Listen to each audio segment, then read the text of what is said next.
Assalamualaikum warahmatullahi wabarakatuh. Perkenalkan, nama saya Homa Putri dari kelas 12 MIPA 1. Berdirinya saya di sini adalah terkait dengan ujian praktik ekonomi. Di sini saya akan menjelaskan tentang perusahaan dagang. Yang pertama saya bahas adalah tentang pengertian perusahaan dagang. Perusahaan dagang adalah perusahaan yang kegiatan utamanya membeli, menyimpan, dan menjual kembali barang dagang tanpa memberikan nilai tambah. Nilai tambah di sini maksudnya mengolah kembali atau mengubah bentuk sifat barang sehingga mempunyai nilai jual yang lebih tinggi. Singkatnya, perusahaan dagang adalah perusahaan yang membeli barang kemudian menjualnya kembali tanpa mengubah produknya. Selanjutnya adalah karakteristik perusahaan dagang. Yang pertama adalah kegiatannya membeli barang, menyimpan, dan menjual kembali. Yang kedua, tidak ada proses produksi terhadap barang yang dijual. Ketiga, keuntungan diperoleh dari penghitungan penjualan bersih dikurangi harga pokok dan biaya. Keempat, terdapat akun-akun khusus perusahaan dagang. Selanjutnya adalah jenis-jenis perusahaan dagang. Jenis-jenis perusahaan dagang dibagi menjadi dua, yaitu berdasarkan produk yang diberdayakan dan berdasarkan macam konsumen yang terlibat. Berdasarkan produk yang diberdayakan dibagi menjadi dua, yaitu perusahaan dagang barang produksi dan perusahaan dagang barang jadi. Perusahaan dagang barang produksi, perusahaan yang memperdagangkan produk berupa bahan baku atau raw material sebagai bahan dasar pembuatan produk atau alat-alat produksi untuk menghasilkan produk lain. Contohnya kayu, gelondongan, dan mesin bubut. Perusahaan dagang barang jadi adalah perusahaan yang memperdagangkan produk akhir dari barang yang siap dikonsumsi. Contohnya ransel, pakaian, kulkas. Berdasarkan macam konsumen yang terlibat dibagi menjadi tiga, yaitu perusahaan dagang atau wholesaler, perusahaan dagang perantara atau middleman, perusahaan dagang pengecer atau retailer. Perusahaan dagang besar atau wholesaler adalah perusahaan yang secara langsung membeli produk dari pabrik dalam jumlah besar dan dijual dalam volume yang besar pula. Contohnya adalah pedagang grosir.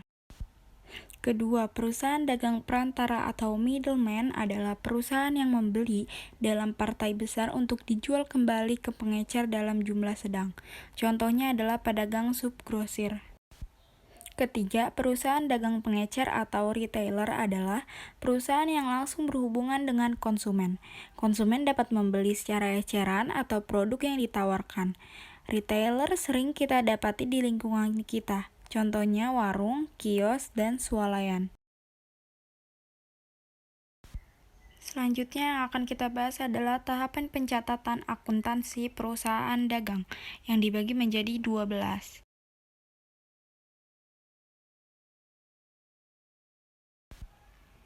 Tahapan yang pertama adalah mengidentifikasi transaksi jurnal.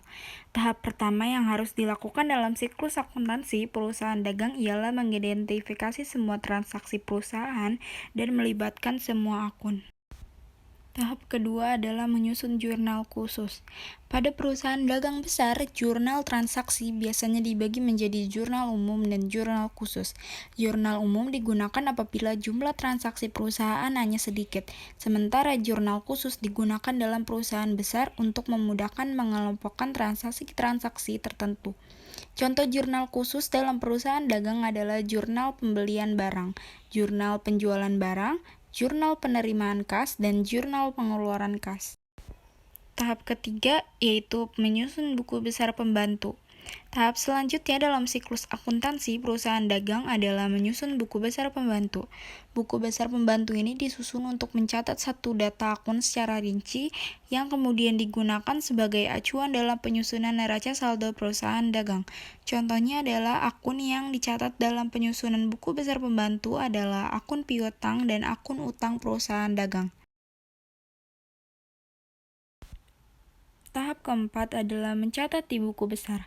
Setelah menyusun buku besar pembantu, perusahaan dagang akan memindahkan data dari jurnal umum dan jurnal khusus ke dalam buku besar. Data dalam buku besar ini berfungsi sebagai sumber informasi pembuatan dokumen selanjutnya. Tahap kelima yaitu laporan harga pokok penjualan. Jika sebuah perusahaan dagang menggunakan metode pencatatan secara fisik, harga pokok barang yang terjual dapat ditentukan saat terjadi proses transaksi penjualan. Dengan demikian, perusahaan dagang dapat melakukan pencatatan harga pokok penjualan atau HPP dan jurnal penjualan secara sekaligus. Walaupun begitu, perhitungan harga pokok penjualan akan tetap dianggap sebagai komponen dari laporan laba rugi yang kemudian dicatat dalam laporan keuangan perusahaan dagang. Tahap yang keenam adalah pencatatan neraca saldo. Tahap siklus akuntansi perusahaan dagang selanjutnya ialah pencatatan neraca saldo yang terdapat dalam buku besar. Data-data yang diambil dalam buku besar ini adalah saldo akhir setiap akun. Hal yang paling penting untuk diperhatikan dalam pencatatan neraca saldo ini adalah posisi debit dan kredit harus balance atau seimbang. Bila tidak seimbang, berarti ada kesalahan saat mencatat di buku besar. Tahap ketujuh ialah penyusunan jurnal penyesuaian. Setelah melakukan pencatatan neraca saldo, perusahaan dagang akun membuat penyusunan jurnal penyesuaian. Jurnal penyesuaian dibuat bila ada transaksi yang mempengaruhi akun perusahaan dagang dan menimbulkan akun baru.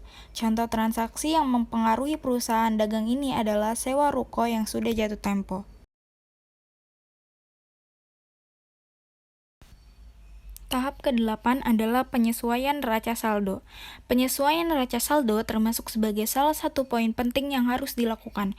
Pada siklus akuntansi, perusahaan dagang setelah membuat penyesuaian neraca saldo, perusahaan dagang akan memiliki dokumen baru yang disebut neraca saldo setelah disesuaikan, atau adjust trial balance. Tahap ke-9 yaitu laporan keuangan. Perusahaan dagang kemudian akan membuat laporan keuangan untuk memudahkan pencarian informasi keuangan perusahaan, seperti modal perusahaan, keadaan harta perusahaan, dan utang perusahaan. Laporan keuangan ini dilakukan berdasarkan data dari neraca saldo setelah disesuaikan, atau adjust trial balance. Tahap ke-10 adalah penyusunan jurnal penutup. Kalau laporan keuangan sudah selesai disusun, perusahaan dagang akan melakukan penyusunan jurnal penutup dari akun-akun yang ada dalam laporan laba rugi, yaitu akun pendapatan dan biaya. Tahap ke-11 yaitu neraca saldo setelah penutupan.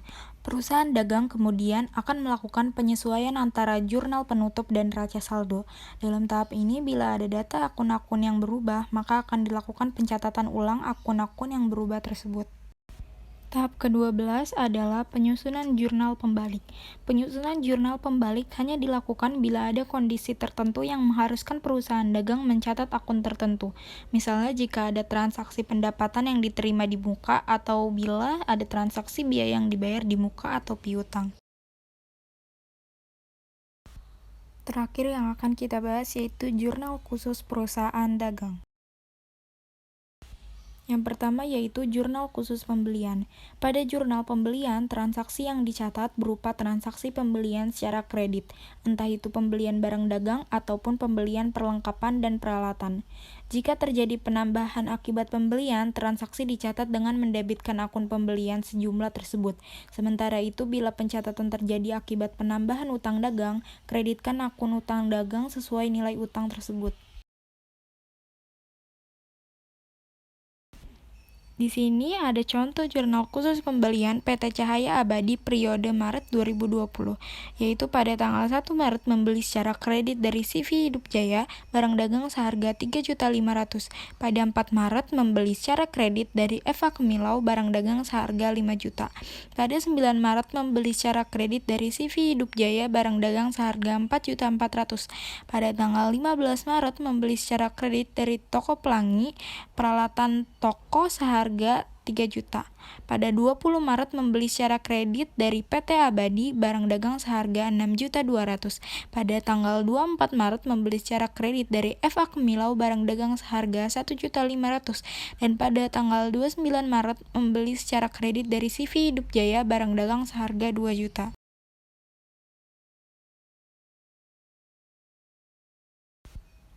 Dari data tersebut, maka jurnal khusus pembeliannya adalah seperti ini.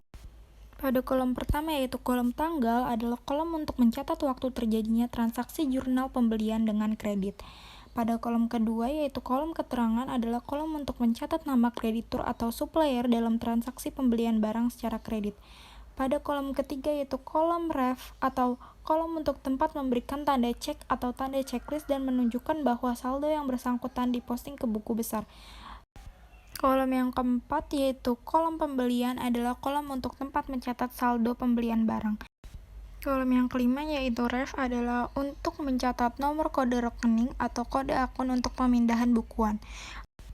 Kolom yang keenam yaitu kolom akun adalah kolom untuk mencatat pembelian kredit selain pembelian barang dagangan, misalnya pembelian perlengkapan dengan kredit. Kolom yang ketujuh adalah kolom untuk mencatat saldo selain pembelian barang dagangan, misalnya pembelian perlengkapan dengan kredit. Kolom yang kedelapan adalah kolom untuk mencatat jumlah utang dagang atas pembelian kredit. Jadi, di jurnal khusus pembelian, transaksi dicatat dengan mendebitkan akun pembelian sejumlah tersebut.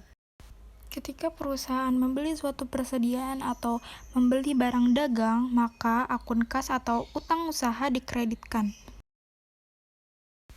Yang kedua yaitu jurnal khusus penjualan.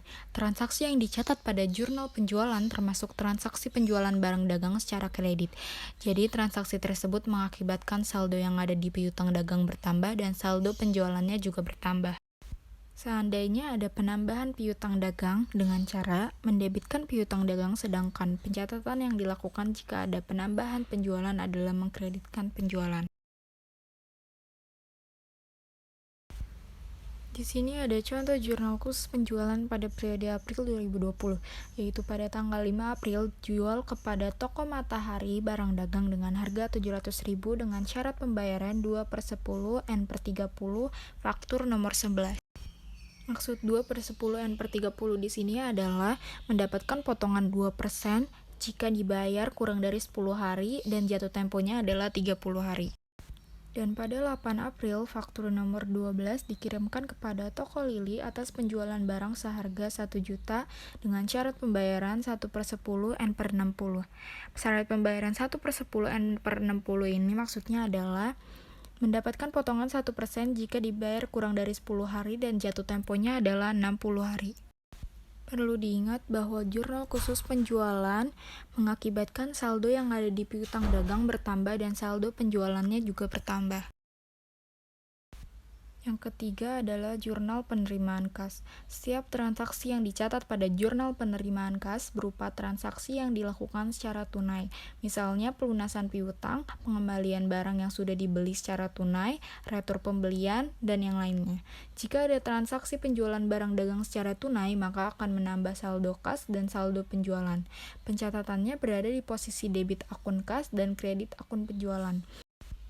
Apabila ada transaksi pelunasan piutang, maka akun kas berada di posisi debit dan akun piutang berada di kredit. Maka contoh jurnal khusus penerimaan kas sebagai berikut. Pada tanggal 2 Maret diterima dari CV Hidup Jaya pelunasan piutang tanggal 20 Februari sebesar 4.300. Pada tanggal 5 Maret diterima dari Eva Kemilau pelunasan piutang tanggal 1 Maret sebesar 6.430.000 dengan potongan tunai sebesar 6,7%. Dan pada tanggal 15 Maret dijual tunai kepada toko Pelangi barang dagang dengan harga 2.500.000. Dan pada tanggal 24 Maret diterima retur pembelian sebesar 350.000. Dari data di atas, pada tanggal 2 Maret pelunasan piutang tanggal 20 Februari tidak mendapat potongan karena jatuh temponya adalah N/10 EOM atau end of month. Sedangkan pada tanggal 5 Maret mendapatkan potongan sebesar 6,7% karena syarat pembayarannya adalah 6/10 N/30. Jadi, mendapatkan 6% jika pembayarannya kurang dari 10 hari dan jatuh temponya adalah 30 hari. Pada jurnal penerimaan kas, maka pencatatannya adalah akun kas bertambah seiring dengan akun piutang dagang. Yang terakhir adalah jurnal pengeluaran kas. Jurnal pengeluaran kas mencatat transaksi pembelian tunai, pembayaran utang, retur penjualan, dan transaksi pembayaran lainnya. Jika ada transaksi pembelian barang secara tunai, kamu bisa mencatat akun pembelian di debit dan akun kas di posisi kredit. Apabila kamu memberikan diskon pembelian, maka pencatatannya adalah debit untuk akun utang dagang dan akun kas, serta akun potongan pembelian berada di posisi kredit. Dari data di atas dapat disimpulkan bahwa pembelian barang dagang secara tunai, debit dianggap sebagai pembelian dan kredit dianggap sebagai kas. Sedangkan untuk utang usaha, debit dianggap sebagai utang dan kredit dianggap sebagai kas. Itu saja yang dapat saya sampaikan tentang perusahaan dagang, kurang lebihnya mohon maaf. Wassalamualaikum warahmatullahi wabarakatuh.